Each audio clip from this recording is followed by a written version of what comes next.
Hello, my name is Sen, and I'm from Faculty of Education. Does anyone here who wants to be an activist? An activist for men's rights? Yes, you are hearing it correctly. I'm not talking about women's right, but for men's right. And if so, let me ask you a few questions.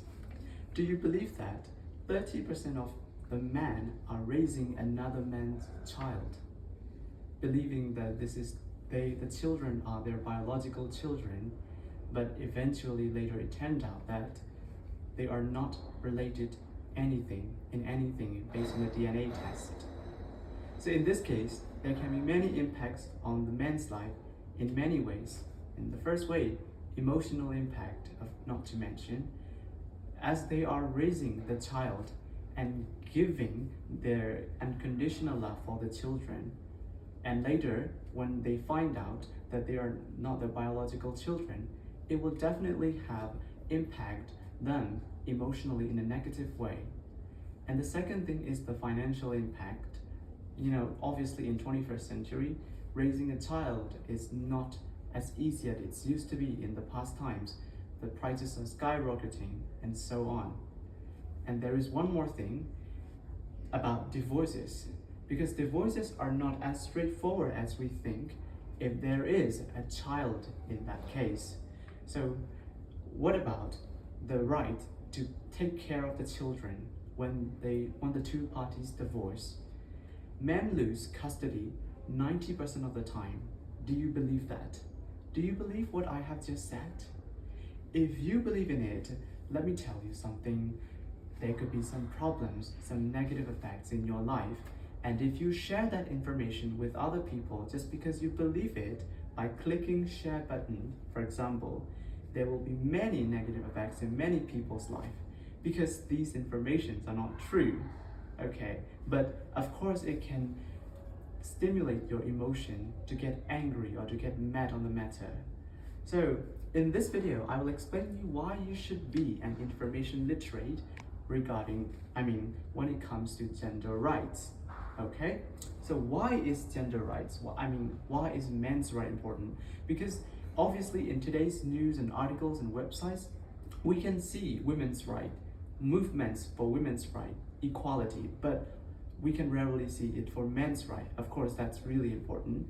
And the second thing, why we should be an information literate, because based on what I just said recently, if you believe in it, there will be many negative consequences in your life, in the actions that you will do. Okay, so what is an information literate?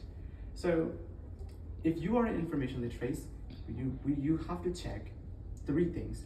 Where does the information come from? Is it from a peer journal article, or is it from a valid source like government websites? And then who is behind that information? What's their motivation? For example, why does that person want to spread that information? To advocate, to raise awareness, or something else that we cannot know?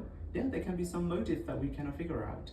And the third thing is about the data, which is the recent data or the data from a long time ago. So in that way, we need to evaluate, verify, and contextualize the information that we have. Okay, so let me get back to the cases that I mentioned earlier. The first one thing is about the paternity fraud. Of course, we call it paternity fraud. So actually that is not as much as 30%, but it's only between 1% and 3%, okay? And what about the custody decisions? They are made with the equal system, okay? So the outcomes are always decided based on caregiving values and then prior agreement, but not on gender bias. So if we want to be an activist in men's right, we need to balance our evidence and our emotions, of course, because evidence are really important.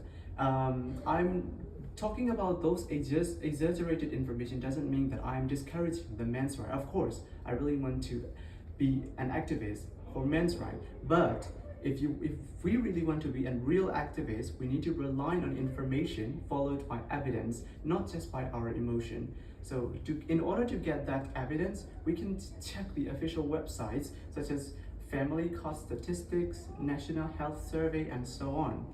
And especially in today's digital era, it is really easy to convince people with false information, misinformation, disinformation, and so on. And it can even incite the insurrection in some extreme cases. So if you really want to be an activist and an information literate at the same time, whenever you have the curious information next time, don't forget to check the source, check the fact. Thank you.